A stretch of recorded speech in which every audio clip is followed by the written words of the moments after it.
I've been teaching languages for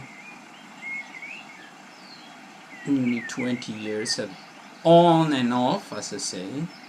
I mean, not always, depending on the work I could, the work I could find, and other things I was doing. I've been doing like playing music. I have a huge experience in real life language learning. I have a real hand-in experience. Many language pundits on the web don't have this, but I am not influenced by the classical or the present way of teaching languages that is strongly related to the fact that it's a business, so they don't want a student to be independent, and they don't, basically there are vested interests in language teaching that are switching from schools to applications to selling materials through the web rather than real life. I always prefer real life. I don't like the school approach. My understanding is that you should teach people how to go about learning a foreign language. And there are many videos on the web. And everybody has their magic recipe. Obviously, there is a grain of truth in most of these videos, not all of them. And I'm a stanch for. I am a strong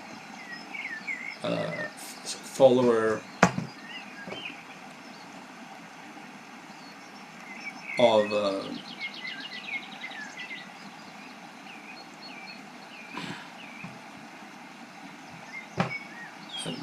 Stephen Krashner's theories that I found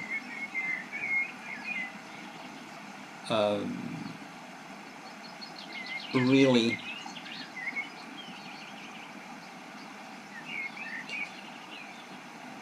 interesting and based on studies rather than on hearsay or fancy newfangled theories.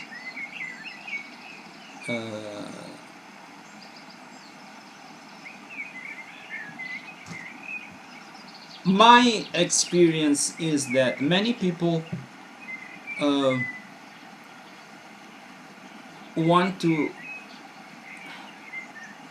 they don't understand the difference between anything goes or a classical approach based on grammar drills and teaching grammar. Grammar is the result of what you've been listening to and exposed to. You can be exposed, you can have an insight of the patterns that happen in the language, and then at the end, as a result, you can have a look at the grammar, but rules in a classical way. The thing is that people want to jump the gun, and that means they don't want to go through the learning process that is steady and gradual. I'm watching the window because I've been having for 3 months scaffolding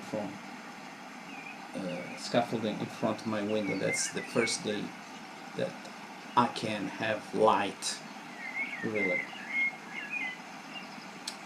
So my point is, buy a book that is gradual, that is in a way pleasant with some pictures.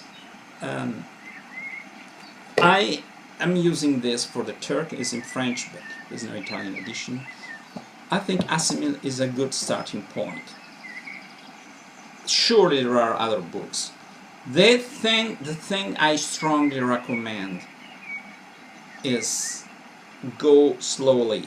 Really to assimilate Asimil, if you don't have 2 hours per day, but you have half an hour or 1 hour, it would take a lot of time. I mean, 1 year, 18 months, 80, 80 no, 8, not 18 months, 8 months or 1 year. It's a long time, I know. Should you do anything else? Yes, you can watch videos and listen to the sound, but I'd say devote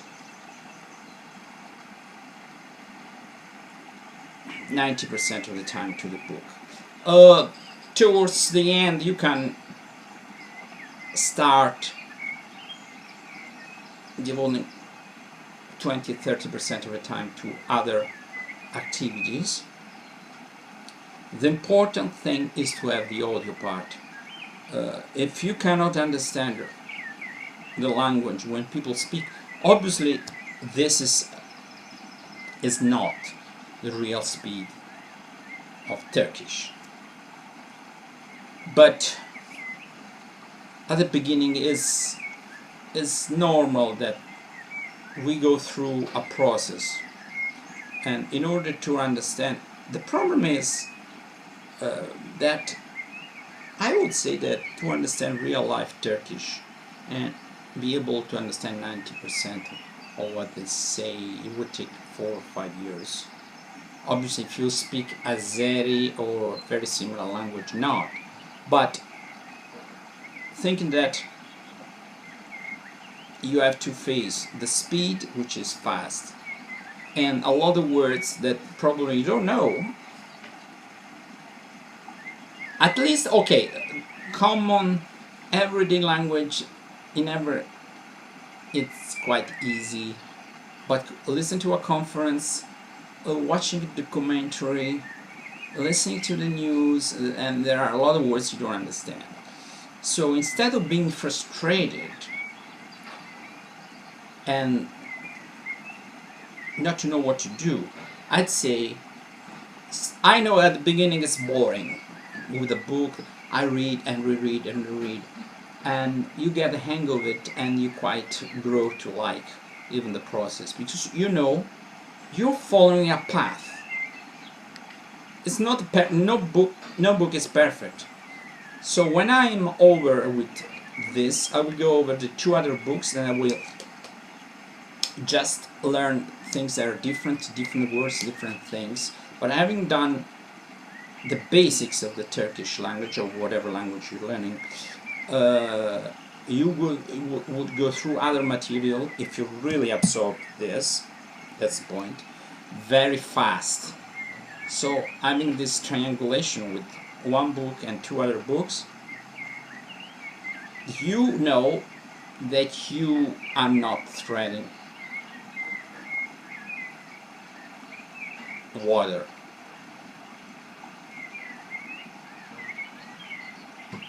And that's a very important thing, because many people go through basic these books very fast, and at the end of the day,